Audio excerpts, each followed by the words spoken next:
ಈ ಮನೆಗೆ ಬಂದ್ಬಿಟ್ಟು ರಿಟರ್ನ್ ಕೆಲ್ಸಕ್ಕೆ ಹೋಗೋದು ಸಿಕ್ಕಾಬಟ್ಟೆ ಬೇಜಾರು ಗುರು. ಆ ಥರ ಬೇಜಾರು ಮಾಡ್ಕೊಂಡೆ ನಮ್ಮ ಅಮ್ಮಂಗೆ ಬಾಯ್ ಹೇಳ್ಬಿಟ್ಟು ಆಫೀಸ್ಗೆ ಹೋದೆ. ಆಫೀಸ್ಗೇನೋ ಬಂದಾದ್ಮೇಲೆ ಸಿಕ್ಕಾಬಟ್ಟೆ ಬೇಜಾರು ಐತೈತೆ ಗುರು. ಯಾಕೆ ಅಂತ ಕೇಳ್ತೀರಾ, ಮನೆಗೆ ಹೋಗ್ಬಿಟ್ಟು ಮತ್ತೆ ಕೆಲ್ಸಕ್ಕೆ ಬರ್ಬೇಕಾ ಅನ್ನೋ ಸ್ವಲ್ಪ ಬೇಜಾರು ಅಷ್ಟೇ. ಈ ಥರ ಬೇಜಾರು ಮಾಡ್ಕೊಂಡ್ರೆ ನನ್ನ EMI ಯಾರು ಕಟ್ತಾರೆ?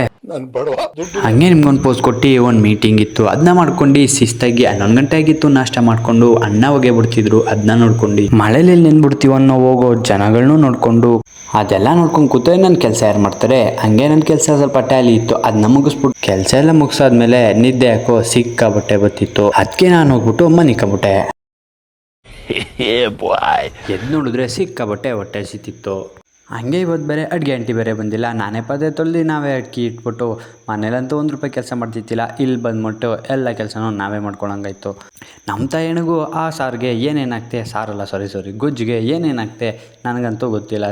ಸಿಕ್ಕಿದ್ದೆಲ್ಲ ಆಗ್ತೋ ಅಂತರೂ ಒಂದು ಮಟ್ಟಕ್ಕೆ ಟೇಸ್ಟ್ ಬಂತು. ಹಂಗೆ ಸ್ವಲ್ಪ ಹಂಗೆ ಅನ್ನ ಬಸಿದಿತ್ತು. ಅನ್ನೆಲ್ಲ ಬಗ್ಸ್ಬಿಟ್ಟು ತುಪ್ಪ ಮತ್ತು ಚಟ್ನಿನ ಹಾಕ್ಕೊಂಡು ತಿಂತಿದ್ದೆ. ಸಖತ್ತಾಗಿತ್ತು ಗುರು.